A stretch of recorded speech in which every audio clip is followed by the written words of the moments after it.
గుప్పెడంత మనసు సీరియల్లోకి రిషి సార్ వస్తారా రారా అన్న విషయాన్ని క్లారిటీగా నిన్న రిషి సారే పెట్టిన పోస్టుతో ప్రేక్షకులకి ఫ్యాన్స్కి అందరికీ కూడా కనువిప్పు అయితే అయింది. అసలు రిషి సార్ ఎందుకు రావట్లేదు, టీం వాళ్ళే తీసుకురావడం లేదా, ఒకవేళ మా టీవీ యాజమాన్యం తీసుకురావట్లేదా, ఇలా చాలా చాలా రూమర్స్ ఇప్పటి వరకు స్ప్రెడ్ అవుతూ వచ్చాయి. అంతేకాకుండా రిషి సార్ రాకపోవడానికి కూడా కారణం చాలా రూమర్సే తిరుగుతూ ఉన్నాయి ఇప్పటి వరకు. అయితే వాటన్నిటికీ కూడా చక్కని క్లారిటీ ఇచ్చారు నిన్న రిషి సార్.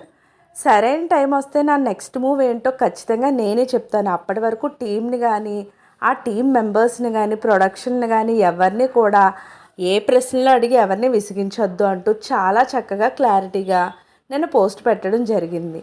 నిజమే, నిజాలు చెప్పే విషయాన్ని మనం అర్థం చేసుకోవచ్చు, కానీ అబద్ధాలు రూమర్స్తో ముందుకు వెళ్ళి ఎలాంటి విషయాన్నైనా కూడా మనం తీసుకోకూడదు. ఎంత ఆయన ఒక యాక్టర్ అయినా ఆయనకంటూ పర్సనల్ లైఫ్ ఉంటుంది కాబట్టి వాళ్ళు ప్రతి విషయాన్ని అందరికీ చెప్పాల్సినంత అవసరం ఏమీ లేదు.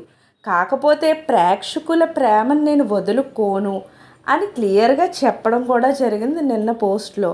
సో గుప్పెడంత మంది ఫ్యాన్స్ ప్రేమను వదులుకోను అని చెప్పారు కాబట్టి రిషి సార్ త్వరలోనే వచ్చే ఛాన్స్ అయితే ఉందని నాకైతే అనిపిస్తుంది. ఇది నా వెర్షన్ మాత్రమే చెప్తున్నాను, ఎందుకంటే రూమర్స్తో ఇప్పటి వరకు నడిచింది కాబట్టి రూమర్స్ నమ్మద్దు, నిజమని అనుకుందాం. ఆయన చెప్పిన మాటల ద్వారా ఇన్నర్గా ఆ విషయాన్నే చెప్పారేమో అని నాకైతే అనిపించింది.